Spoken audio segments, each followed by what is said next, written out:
नंद के आनंद भयो जय कन्हैया लाल की, हाथी घोड़ा पाल की जय कन्हैया लाल की।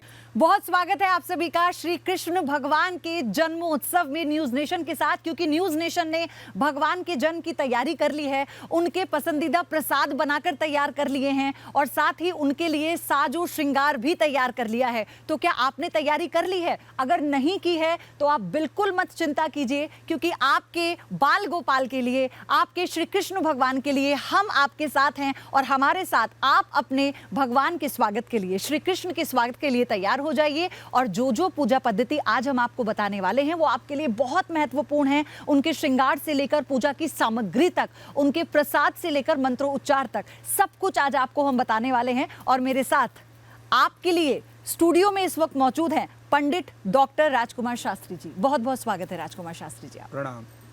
तो शास्त्री जी, मैं चाहती हूँ सबसे पहले आप हमारे दर्शकों को बताएं कि शुभ मुहूर्त क्या है और वो कितना बड़ा होगा। देखिए, सबसे बड़ी बात यह है कि इस वर्ष श्री कृष्ण जन्माष्टमी पर जयंती योग बन रहा है। अब आप कहेंगे जयंती योग क्या है? जी। भगवान श्री कृष्ण का जन्म जिस समय द्वापर युग में हुआ और उस समय 6 तत्व विद्यमान थे। भाद्रपद का महीना था, कृष्ण पक्ष, अर्धरात्रि के समय, मध्यरात्रि के समय अष्टमी तिथि विद्यमान थी। उस समय रोहिणी नाम का नक्षत्र था और चंद्रमा अपनी उच्च राशि पर विद्यमान थे। सबसे बड़ी बात यह है, जिस प्रकार श्रीमद् भागवत जी में वर्णन है, भविष्य पुराण में वर्णन है, जिस समय द्वापर युग में भगवान श्री कृष्ण का जन्म हुआ जी। उस समय बुधवार का दिन था। संयोगवश इस वर्ष 6 तारीख को वह सारे 6 तत्व विद्यमान हैं, जिससे जयंती नाम का योग बनता है। जब जयंती योग में साधक भगवान श्री कृष्ण की प्रसन्नता के लिए व्रत करते हैं, भगवान श्री कृष्ण के मंत्र का जप करते हैं, उन मंत्रों को, उस व्रत को भगवान श्री कृष्ण स्वयं स्वीकार करते हैं जी। और उस मंत्र और व्रत से साधक को भगवान श्री कृष्ण की प्रसन्नता प्राप्त होती है। हम जब किसी भी पूजा की शुरुआत करते हैं तो उसकी शुरुआत उसकी सामग्री से होती है और सबसे महत्वपूर्ण है किसी भी पूजा को सफल बनाने के लिए, उसके सार्थक फल के लिए, कि वो सामग्री क्या हो। दर्शकों को मैं बतलाना चाहता हूँ, सबसे महत्वपूर्ण भगवान श्री कृष्ण की जन्माष्टमी में खीरा होता है। खीरा देखिए, मैं आपके चैनल के माध्यम से जी दर्शकों को दिखलाता हूँ। जो अपने घर में कृष्ण जन्म उत्सव मना रहे हैं, उन्हें एक खीरा को इस प्रकार से 2 भागों में विभाजित करना है। जिस प्रकार कोई भी बालक जीव माता के गर्भ में आकर 9 महीने तक गर्भ में निवास करता है, उसी प्रकार से भगवान का जन्मोत्सव मनाने के लिए साधक जो भक्त हैं, खीरा में भगवान श्री कृष्ण का गर्भवास करवाते हैं। रात्रि के समय भगवान श्री कृष्ण को इस खीरा के अंदर से निकाल करके और भगवान का पंचामृत से अभिषेक किया जाता है। यह आपके दर्शकों के लिए मैं बताता हूँ, यह न्यूज नेशन के दर्शकों ने यहाँ पर और यह पंचामृत की व्यवस्था की है। इसमें 5 तत्व होते हैं। दूध है, दही है, शहद, घी और शर्करा इसमें विद्यमान है। यह पृथ्वी में 5 अमृत होते हैं, जिसको पंचामृत कहा जाता है।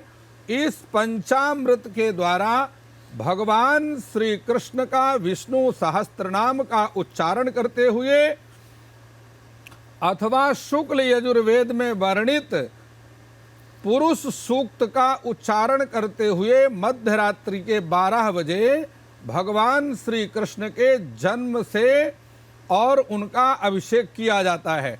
जिस प्रकार माता के गर्भ से जीव बाहर आने के बाद नाल छेदन प्रक्रिया की जाती है, तो देखिए, मैंने इसका एक भाग जोड़ करके खीरा में रखा है और जब कृष्ण का जन्म होता है तो नाल छेदन के लिए इस प्रकार इस खीरा को वहां से 2 भागों में अलग कर दिया जाता है। यह नाल छेदन की प्रक्रिया है। यह आपके न्यूज नेशन के दर्शकों के लिए सबसे बड़ी बात यह है कि यहाँ गंगा जल की व्यवस्था है, जल की व्यवस्था है, घृत की व्यवस्था है, और सबसे बड़ी बात है देवा भूत्वा देवान यजेत। यह रोली है जिसको हम कुमकुम कहते हैं। सभी भक्तों को रोली अर्थात कुमकुम और गोपी चंदन का तिलक लगाया जाता है, क्योंकि देवता बन करके ही देवता का पूजन किया जाता है। अक्षत है और उसके उपरांत ये तांबूलम बिना राजा तिलकम बिना ब्राह्मणा। बिना तिलक के जिस प्रकार ब्राह्मण अशुभ माना जाता है, उसी प्रकार से पूजा की सिद्धि बिना तांबूल अर्थात पान के बिना नहीं होती। इसलिए तांबूल की व्यवस्था है जो कि पूजा का महत्वपूर्ण अंग है। धूप दीप इत्यादि की यहाँ सभी व्यवस्था है। सबसे बड़ी बात यह है पयोधी जी कि यह शंख है। शंख कई प्रकार के होते हैं, लेकिन इसमें दक्षिणावर्ती शंख जो कि दाहिने हाथ की तरफ से खुलता है, वामावर्ती शंख जो कि बाएं हाथ की तरफ से खुलता है, और मध्यमावर्ती शंख जो कि मध्य से खुलता है। यह भगवान श्री कृष्ण की पूजा का प्रमुख अंग है। इस शंख में ही पंचामृत भर करके भगवान श्री कृष्ण का अभिषेक साधक लोग करते हैं, और पूजा के अंत में भगवान का विधिवत जल इत्यादि से स्नान कराने के बाद भगवान श्री कृष्ण को मोर मुकुट अत्यंत प्रिय है। इसलिए यह वस्त्र धारण करने के बाद मोर मुकुट भगवान को धारण कराया जाता है, क्योंकि भगवान का जो शरीर है वह पंच तत्वों से नहीं बनता। हमारा प्रत्येक जीव का जो शरीर है वह वायु अनिल अर्थेदम भस्मांतम शरीरम। वायु अनिल अर्थ इत्यादि पंच तत्वों से बनता है, लेकिन भगवान का जो शरीर है, श्री विग्रह है, वह आनंद तत्व से बनता है। इसलिए ना उनकी मृत्यु होती है और ना ही कृष्ण का जन्म होता है। आइए मैं आप सभी न्यूज नेशन के दर्शकों के लिए पयोधी जी के साथ में और यहाँ बैठे हुए सभी भगवान के भक्तों के साथ में कर्मकांड की विधिवत पूजा का आरंभ करते हैं। ओम आचमनीयम हरे विष्णु माधवम पुंडरीकाक्ष पुनातुः। ओम केशवाय नमः। तिराचम्य 3 बार पी लीजिए। ओम केशवाय नमः, नारायणाय नमः, माधवाय नमः।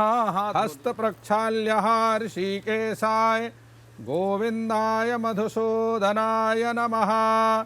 ओम अपवित्रः पवित्रो वेत्सस्य वामदेव ऋषि विष्णुर्देवता गायत्री छंदः हृदि पवित्र कर्णे विनियोगः।